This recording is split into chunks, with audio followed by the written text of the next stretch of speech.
Now we're going to begin on this Honda Ruckus starter mystery. Starter has not worked since the gentleman bought the bike. The bike took a nasty tumble on the right, which I thought may have had something to do with the starter. The starter on these, what I found out is they're not like a conventional starter like on my Repsol.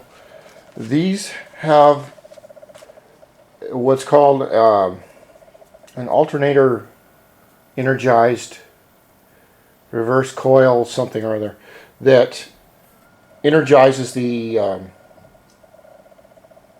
stator on the right side of the engine down here and makes it start.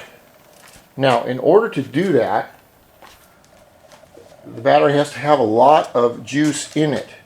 Just with the spark, you can kick it over and the battery will come to life. But amperage, as I understand, and I'm not an expert on this, I'm not sure, amperage is how much balls you got in the battery, and that's what it takes to energize the alternator starter underneath this radiator. So I'm checking switches right now. I'm also checking fuses. I have no diagrams on this. The one thing I haven't found is the solenoid that's supposed to be here. I don't see it anywhere. But my next step is going to be to take off the seat, and I'll take off the bottom here, and we'll see if we can get a little bit closer look at the engine, and I'll follow the wiring down. Like I said, I'm going to try and fix this, but that's kind of cool. I don't know what that is, but what is that? It's a, I don't know, door alarm or something. Oh well, I'll leave that right there. I don't think that came with the bike. So that's where we're at right now, and I'll restart when we get the bodywork off. Bodywork has been taken off the Ruckus, and the front bodywork up in here, it's a little bit of a tricky to get back on and off. So if you take it off, you got to be careful. What I'm looking for is any signs of leakage, spills, or anything that could tell me what might be wrong with the little, there's your fuel pump, or there's your fuel filter right there, okay, and your fuel pump is right there. So just so you know, that's full of gas. But I'm checking the wiring all the way down. I do not see a solenoid anywhere. Maybe I'm not sure yet. Anyway, I'm going to check the battery. If the battery does not have the amperage or the muscle in it to kick the to energize the starter down here, then that may be the problem. But it also could be a couple other things. So as of right now, with the bodywork off, I don't see anything that really stands out. So I'll do some tests and see what we can do. Now we have the switch torn apart right here. When this took a tumble, it could have hurt the switch. Now what I'm going to do when I usually check on these things is I isolate one thing from another. I'll isolate the battery, or the switch, I'm sorry.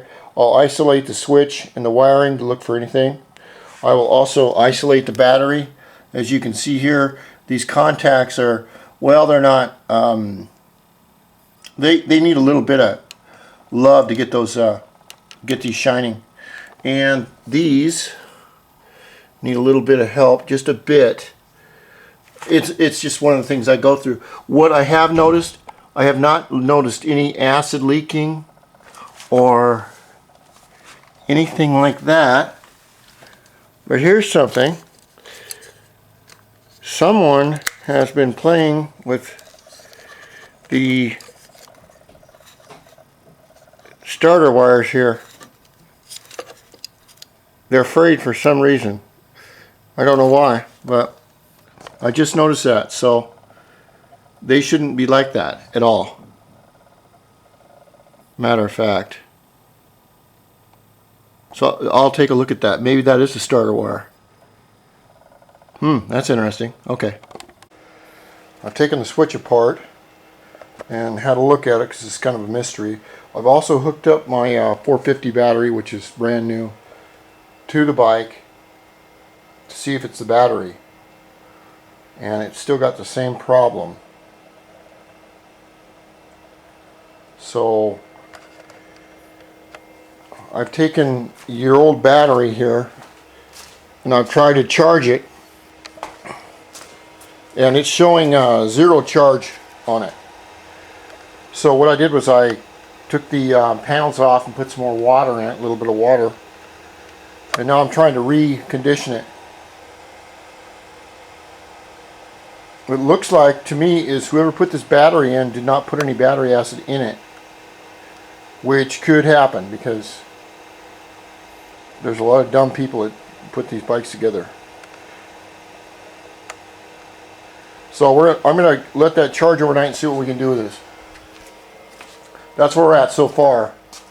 The one thing I don't see, I'll show you where your spark plug is right down here, but you're going to have to take all the guts off to get to it. All the floorboards to put on a new spark plug. And I don't see any other problem with wiring, except my schematics show a solenoid that's supposed to spark this this alternator generator off, and it's supposed to be somewhere in here, and I don't see one. I'll have to check my schematics again. Maybe it's different on this year bike, but most of them are exactly the same except for color. So I'm going to let that charge up and we'll take a look at it in the morning.